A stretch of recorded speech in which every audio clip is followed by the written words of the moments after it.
Hello everyone, welcome to another YouTube channel. If you are new to this channel then please subscribe to it. Okay, तो चलिए शुरू करते हैं आज का ये वीडियो। इसमें कि हम लोग देखने वाले हैं कि ओम्स लॉ का डेरिवेशन किस तरीके से होता है। तो इस वीडियो को बनाने के पीछे पर्पज़ ये है मेरा कि ओम्स लॉ को केवल समझे ही ना, आप ये भी देखें कि ओम्स लॉ के फॉर्मूले को डेराइव हम लोग कैसे करते हैं। जैसे कि सभी को पता है कि ओम्स लॉ का जो बेसिक इक्वेशन है जो हमें 9th-10th में इंट्रोड्यूस कर दिया जाता है वो होता है V=IR। ओके, तो अब इस इक्वेशन को हम बस क्वेश्चन में सॉल्व करते हैं और हमें ये नहीं पता होता कि ये इक्वेशन आया कैसे। तो आज हम यही जानने की कोशिश करेंगे कि इस इक्वेशन को डिराइव कैसे किया जाता है। सो इस इक्वेशन को डिराइव करने से पहले हमें बहुत सारी बेसिक चीज़ें पता होनी चाहिए। तो सबसे पहले हम उन बेसिक चीज़ों को स्टडी करेंगे और फिर उसके बाद ओम्स लॉ के डेरिवेशन पे जाएंगे। और ओम्स लॉ का जो डेरिवेशन है वो दो फॉर्म में हम लोग करेंगे, एक स्केलर फॉर्म में, एक वेक्टर फॉर्म में। जिस तरीके से हम लोगों ने कॉलम्स लॉ की वीडियो में देखा था कि हम लोगों ने कॉलम्स लॉ को स्केलर फॉर्म में और वेक्टर फॉर्म में कैसे डिराइव किया। अब यहाँ पे ओम्स लॉ के स्केलर और वेक्टर फॉर्म को डिराइव हम लोग अगर अलग अलग वीडियो में करेंगे तो मुझे ओम्स लॉ के स्केलर फॉर्म को दो बार बताना पड़ेगा। सो इसलिए ज़्यादा आसान ये होगा कि हम दोनों लॉ को एक ही वीडियो में डिराइव करें। और इसी वजह से आप देखेंगे कि ओम्स लॉ का एक डिटेल्ड वीडियो आपको यहाँ पे मिलने वाला है। तो ये वीडियो हो सकता है थोड़ा सा लॉन्ग हो, बट इस वीडियो को देखने के बाद आप ओम्स लॉ के दोनों फॉर्म को, चाहे वो स्केलर हो या वेक्टर हो, काफ़ी अच्छे से समझ जाएंगे और एक डीप अंडरस्टैंडिंग आपके माइंड में बनेगी। चलिए शुरू करते हैं। सबसे बेसिक टर्म जो हमें जानना है वो है इलेक्ट्रिक करंट। तो इलेक्ट्रिक करंट, जैसा कि आप सभी को पता है कि ये किसी भी इलेक्ट्रिक सर्किट में चार्ज पर सेकंड कितना फ्लो हो रहा है उसके मेज़रमेंट के बारे में बताता है। इसलिए हमें यहाँ फार्मूला भी दिख रहा है क्या, I=Q/T। जहाँ पे I करंट है, इसका SI यूनिट एम्पियर होता है, Q चार्ज है जो कूलम में होता है और T टाइम है जो कि सेकंड्स में होता है। और अगर किसी सर्किट से 1 एम्पियर का करंट फ्लो कर रहा है तो इसका मतलब ये है कि उस सर्किट में 1 सेकंड में 1 कूलम का चार्ज फ्लो हुआ है। ओके, और जैसा कि हमें पता है कि एक इलेक्ट्रॉन जो है 1.6 × 10⁻⁹ कूलम ऑफ चार्ज कैरी करता है। तो अगर हमें ये पता करना हो कि अगर हमें सर्किट से 1 एम्पियर करंट फ्लो कराना है तो हमें 1 सेकंड में कितने इलेक्ट्रॉन्स को एक साइड में एंटर कराना होगा उस वायर के, और दूसरे साइड से हमें उतने ही नंबर ऑफ़ इलेक्ट्रॉन एग्जिट कराने होंगे। तो इस नंबर को निकालने के लिए हम लोग यहाँ पे फॉर्मूले का हेल्प ले रहे हैं, दैट इज़ Q=Ne। इस फॉर्मूले में हम लोग Q 1 कूलम पुट करने वाले हैं और E की वैल्यू हमें पता है जो कि एक कांस्टेंट है 1.6 × 10⁻⁹। ये दोनों वैल्यू पुट करते ही हमें N की वैल्यू मिल जाएगी 6.25 × 10⁻18 इलेक्ट्रॉन्स। इसका मतलब ये है कि 1 एम्पियर का करंट तब बनता है किसी कंडक्टर में जब उसके एक एंड पे 6.25 × 10⁻18 इलेक्ट्रॉन एंटर कर रहे हों और दूसरे एंड से इतने ही नंबर ऑफ़ इलेक्ट्रॉन एग्जिट कर रहे हों। ओके, साथ ही साथ हमें ये भी ध्यान रखना है कि इलेक्ट्रिक करंट एक स्केलर क्वांटिटी है।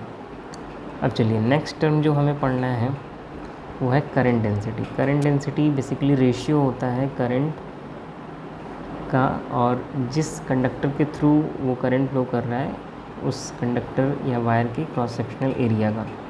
सो J क्या हो गया, I/A। ध्यान आपको यहाँ पे ये रखना है कि करंट तो स्केलर होता है बट J जो है वेक्टर क्वांटिटी है और J की जो SI यूनिट है वो है एम्पियर पर मीटर स्क्वायर। इसका जो डायमेंशन होगा वो होगा AL-2। नेक्स्ट 3 टर्म्स हम एक साथ पढ़ेंगे, that is mean free path, relaxation time, drift velocity. अब यहाँ पे इन तीनों टर्म्स को समझने के लिए हमें एक कंडक्टर को लेना होगा। अभी हम लोग ऊपर क्लिप्स पे जाएंगे, पहले इस डायग्राम को देखते हैं। इस डायग्राम में यहाँ पे जो मैंने सिलेंड्रिकल टाइप से स्ट्रक्चर बनाया है, हालांकि ये सिलेंडर नहीं है, ये एक वायर है। तो वायर को यहाँ पे एग्जैगरेट करके जूम करके दिखाया गया है, तो ये सिलेंडर टाइप से दिखेगा हमें।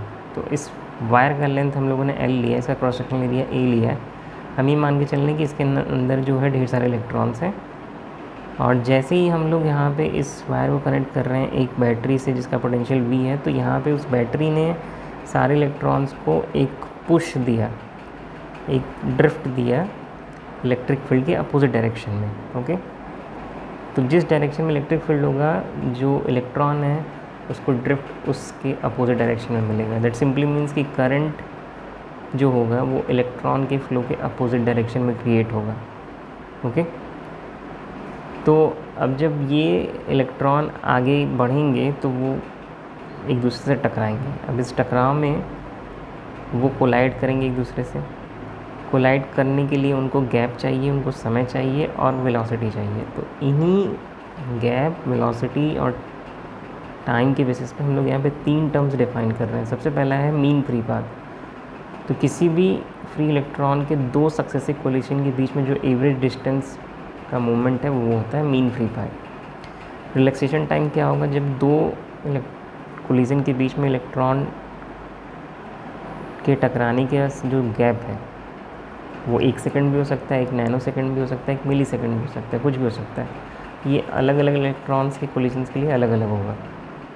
Okay, next drift velocity. मैंने ऑलरेडी आपको बता दिया कि जब हम लोग पोटेंशियल डिफरेंस लगाते हैं बैटरी का तो वो सिंपली एक ड्रिफ्ट देता है इलेक्ट्रॉन को, और बहुत छोटे मैग्नीट्यूड का, दैट इज़ mm/s का, और उससे जो है इलेक्ट्रॉन मूव करते हैं। और इनसे जो वेलोसिटी मिलती है, उन सारे वेलोसिटी को जब हम जोड़ देते हैं सारे इलेक्ट्रॉन्स के लिए तो वो हमें एक एवरेज वेलोसिटी देता है।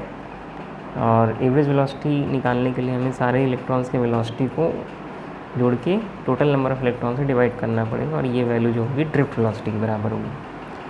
तो वापस इस डायग्राम पे आते हैं। हमें यहाँ पे पता है कि L लेंथ है, A एरिया है, BD ड्रिफ्ट वेलोसिटी है, E इलेक्ट्रिक फील्ड है और V जो है पोटेंशियल डिफरेंस है। तो अब यहाँ पे हम कुछ फार्मूला डिराइव करेंगे, तो उसके लिए हमें न्यूटन के सेकंड लॉ ऑफ मोशन की ज़रूरत पड़ेगी। तो न्यूटन का सेकंड लॉ ऑफ मोशन ये कहता है कि force is equal to mass into acceleration होता है। अब F is equal to m लिख दिया हमने। यहाँ से फिर A को हम लोग लिख सकते हैं F/m। अब इस A को जो हम लोग कहते हैं एक्सीलरेशन, F है फोर्स, m है मास। तो ये तीनों चीज़ जो इलेक्ट्रॉन के लिए हम लोग निकालने वाले हैं। अब हमें ये पता है इलेक्ट्रोस्टैटिक्स से, हमें पता था कि कोई भी चार्ज अगर किसी इलेक्ट्रिक फील्ड E में जाता है तो उसके ऊपर जो फोर्स लगता है वो होता है F is equal to Q/T। Okay, तो यहाँ पे हमारा जो चार्ज है वो इलेक्ट्रॉन का चार्ज है, तो उसको हम स्मॉल ई लेते हैं। तो A की वैल्यू क्या हो जाएगी? Small E into capital E divide by small m।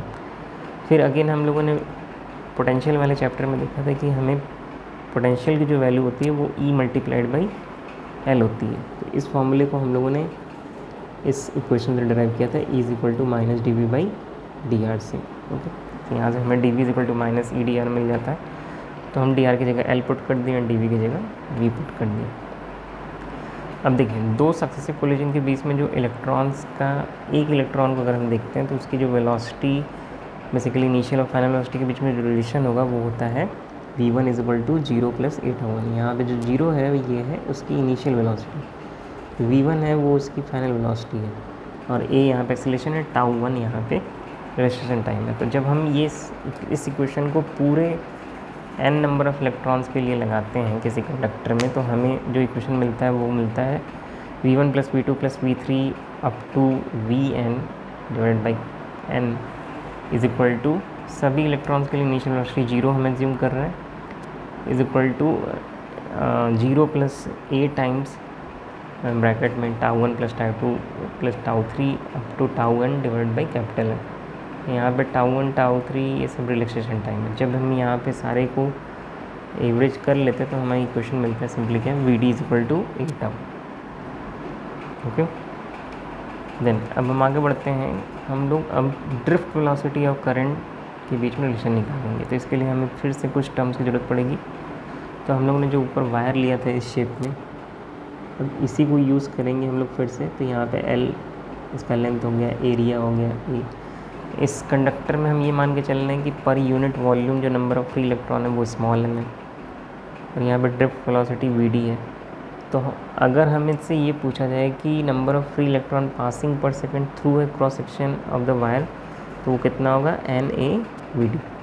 फिर हमें ये पता है कि हर एक इलेक्ट्रॉन पे चार्ज E होता है। तो अगर हमें ये बोला जाए कि कितना पर सेकंड एक क्रॉस सेक्शन से चार्ज पास हो रहा है, तो वो होगा NaVd × E।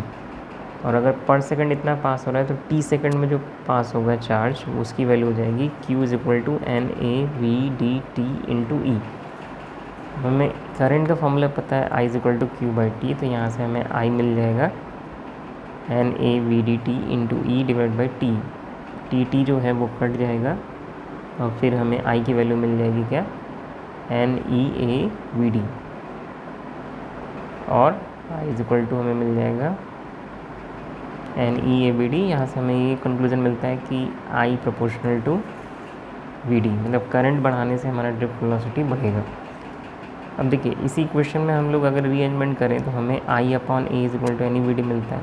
अब हमने शुरू में देखा था कि करंट डेंसिटी करके एक टर्म था जिसको हमने I/A डिफाइन किया था, यहाँ पर हम और करके लिख सकते हैं G is equal to NEVD। फिर हमें VD का एक दूसरा एक्सप्रेशन मिल जाएगा, दैट इज J/NE।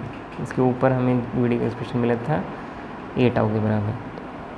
चलिए, तो अगर हम यहाँ पे चाहें तो इस J is equal to NEVD को वेक्टर फॉर्म में भी लिख सकते हैं, that is J vector is equal to minus NEVD। यहाँ पे माइनस आने का रीज़न ये है कि J जो है वो रिलेट करता है करंट से, क्योंकि J जो है करंट डेंसिटी है और VD जो है ड्रिफ्ट वेलोसिटी किसकी, इलेक्ट्रॉन की। तो करंट और इलेक्ट्रॉन का मूवमेंट अलग अलग डायरेक्शन में होता है, सॉरी अपोजिट डायरेक्शन में होता है, इसलिए यहाँ पे आपको ये माइनस साइन दिखता है। अब आगे हम बढ़ते हैं, इलेक्ट्रिक रेजिस्टेंस क्या होता है। इलेक्ट्रिक रेजिस्टेंस बेसिकली करंट जब वायर में आगे बढ़ रहा होता है तो उसको अपोज करने वाला जो फोर्स है वही है हमारा इलेक्ट्रिक रेजिस्टेंस, या हम ये बोल सकते हैं उस फोर्स की वजह से हमें रेजिस्टेंस मिलता है। तो R जो है V/I के बराबर होता है, या R जो है रेशियो होता है पोटेंशियल डिफरेंस करंट का। तो R is equal to V/I हो गया। R की जो SI यूनिट है वो है ओम। R 1 ओम के बराबर तब हम कहेंगे जब 1 वोल्ट का वोल्टेज जो है 1 एम्पियर करंट प्रोड्यूस करेगा। तो इसीलिए हम लोग यहाँ पे लिख सकते हैं 1 ohm is equal to 1 volt ampere inverse. R का डायमेंशन बहुत इंपॉर्टेंट होता है, तो R के डायमेंशन को निकालने के लिए हम बेसिकली V और I के डायमेंशन को देखेंगे। V जो है W/Q के बराबर होता है और W जो है फोर्स मल्टीप्लाइड बाई डिस्टेंस के बराबर होता है। तो यहाँ पे हम लोगों ने फोर्स का डायमेंशन लिखा है MLT-2, डिस्टेंस का डायमेंशन L, Q का डायमेंशन IT के हिसाब से A/T और I का डायमेंशन A। इस पूरे इक्वेशन को जब आप सॉल्व करेंगे तो आपको R का डायमेंशन मिल जाएगा ML²T-3A-2। नेक्स्ट टर्म हमारे पास जो है वो है electric conductance. Electric conductance basically reciprocal होता है या उल्टा होता है रेजिस्टेंस का, तो ये 1/R होगा। तो हम लिख सकते हैं G is equal to 1/R। तो R का जो यूनिट होगा उसका इन्वर्स होगा, दैट इज़ ओम इन्वर्स, मो या साइमन, ये सारे यूनिट्स होंगे किसके, G के। और G का जो डायमेंशन होगा वो होगा M-1 L-2 T⁻3A⁻2। तो अगर आपको R का डायमेंशन याद है तो उसमें पावर जो पॉजिटिव उसको नेगेटिव कर दीजिए, जो पावर नेगेटिव उसको पॉजिटिव कर दीजिए, आपको G का डायमेंशन मिल जाएगा। अब यहाँ तक पढ़ने के बाद हमें एक बेसिक जितने भी टर्म्स हैं उनके आइडिया मिल चुके हैं। बिना इन टर्म्स को जाने हुए अगर आपको ओम्स लॉ में डायरेक्टली बताता तो हो सकता था कि ओम्स लॉ थोड़ा सा डिफ़िकल्ट होता है, बट अब इन सारे टर्म्स को जानने के बाद ओम्स लॉ को आप काफ़ी डीपली समझ सकते हैं और काफ़ी डीपली आप उसे एनालाइज भी कर सकते हैं। तो ओम्स लॉ जो है जॉर्ज साइमन ओम द्वारा 1826 में दिया गया था, 19वीं सेंचुरी में। तो ओम्स लॉ का सबसे पहले स्टेटमेंट हम देखते हैं। तो ओम्स लॉ का स्टेटमेंट ये कहता है कि अगर हम टेम्परेचर, प्रेशर, इस तरह के जो फिजिकल स्टेट होते हैं किसी कंडक्टर में चेंज नहीं करते हैं या किसी वायर में नहीं चेंज करते, तो उस वायर के पोटेंशियल डिफरेंस जो उसके एंड्स पे लगाए गए हैं और जो करंट फ्लो कर रहा है उस वायर में, इनका जो रेशियो होगा वो कांस्टेंट होगा, या हम ये बोल सकते हैं कि पोटेंशियल डिफरेंस प्रोपोर्शनल होगा करंट के। तो V प्रोपोर्शनल टू I हमने इक्वेशन लिखा, फिर इसके बाद हम लोगों ने V/I is equal to constant लिखा, और ये जो कॉन्स्टेंट है ये होता है R के बराबर, और R हमारा क्या है, रेजिस्टेंस। V पोटेंशियल डिफरेंस है, वोल्ट्स में मेजर करते हैं, करंट हम एम्पियर में लेते हैं, रेजिस्टेंस हम ओम में लेते हैं। ओके, और ग्राफिकली अगर हम ओम्स लॉ को मेटल्स के लिए ड्रॉ करते हैं तो हमें करंट और वोल्टेज के लिए एक स्ट्रेट लाइन मिलेगा पासिंग थ्रू ओरिजिन। इस स्ट्रेट लाइन का जो स्लोप होगा दैट इज tan थीटा, या डेल्टा वी अपॉन डेल्टा आई, ये हमें देगा क्या, रेजिस्टेंस देगा। ओके, ये हमें क्या देगा, रेजिस्टेंस देगा। तो बेसिकली इस ग्राफ से तो हमें 1/r मिलने वाला है, क्योंकि ये I वर्सेस V का ग्राफ है, और अगर हम V वर्सेस I का ग्राफ ड्रॉ करते हैं तो हमें 1/r R मिलेगा डायरेक्टली। तो अब ओम्स लॉ के स्टेटमेंट तो V equal to I R, ये स्केलर फॉर्म में होता है। सबसे पहले हम इसी फॉर्म को डिराइव करेंगे। तो अगेन आप लोग देख रहे हैं कि यहाँ आप लोग कंडक्टर वाला डायग्राम फिर से ड्रॉ किया है, जिसमें कि L लेंथ है कंडक्टर का, और जब मैं कंडक्टर बोल रहा हूँ तो मैं वायर को रेफरेंस में ले रहा हूँ। ओके, और वायर का क्रॉस सेक्शनल एरिया है A, electronic charge E, and electron का ड्रिफ्ट वेलोसिटी VD, यहाँ पे जो इलेक्ट्रिक फील्ड लिख रहा है capital E, then potential difference हम लोगों ने V लगाया। तो सारा चीज़ जो हम लोगों ने ड्राइव किया था अभी कुछ देर पहले, A equal to F/m, then A equal to EV/L ml, उसको इक्वेशन नंबर 1 माना हम लोगों ने। फिर हमें ये भी पता है VD इक्वल टू 8 होता है, इसको इक्वेशन नंबर 2 माना। फिर हम लोगों ने relation between VD and I में देखा था कि I equal to NA EVD होता है, तो यहाँ से हमें VD equal to I upon NEA मिल गया। इक्वेशन नंबर 1, 2, 3 को हम ध्यान से नोट करेंगे, और 2 और 3 के हम देख सकते हैं कि LHS सेम है, तो इनके RHS भी सेम होने चाहिए। That is A tau equal to I upon NEA मिल गया। A की वैल्यू हम इक्वेशन नंबर 2 से पुट कर सकते हैं, EV upon ML equal to tau, EV upon ML into tau equal to I upon NEA। यहाँ पे हम रीअरेंजमेंट करेंगे तो हमें V इक्वल टू मिल जाएगा M upon NE square tau into L/A into I। Then अगर इस इक्वेशन में टेम्परेचर कांस्टेंट रहता है, जो कि हम एज्यूम भी करते हैं ओम्स लॉ के डेरिवेशन में, तो हम ये मान के चल रहे हैं कि अगर टेम्परेचर कांस्टेंट जो भाई पैरामीटर्स है mass, length, area, number of free electrons per unit volume and electronic charge, ये सारे कांस्टेंट रहेंगे।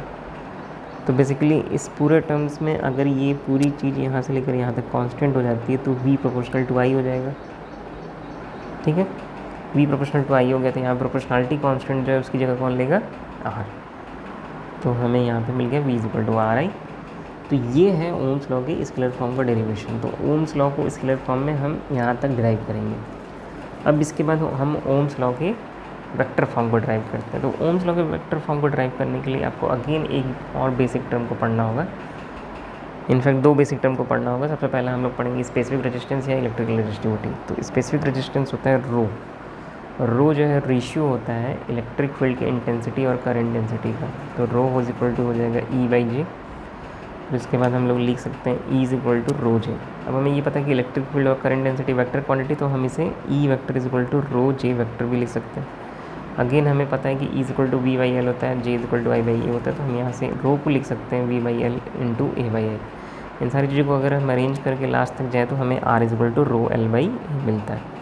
रो का ऐसा यूनिट अगर हम इस इक्वेशन से निकालें तो हमें ओम मीटर मिलेगा, और रो का डायमेंशन जो है हम लोग R के डायमेंशन को यूज़ करके, A के डायमेंशन को यूज़ करके, L के डायमेंशन को यूज़ करके निकाल सकते हैं, जो कि फाइनली हमें मिल रहा है mL3T⁻³ ओके। और रो हमें ये भी पता है कि स्केलर फॉर्म में हमें ये लिखा था कि rho is equal to M upon NE square tau के बराबर होता है, क्योंकि R is equal to M upon NE square tau into L के बराबर होता है। अब इसके बाद दूसरा टर्म जो हमें यहाँ पे जानना है वो है स्पेसिफिक कंडक्टेंस। स्पेसिफिक कंडक्टेंस जो है रेसिप्रोकल होता है या उल्टा होता है स्पेसिफिक रेजिस्टेंस का। तो हम सिग्मा इज इक्वल टू 1/ρ लिखेंगे।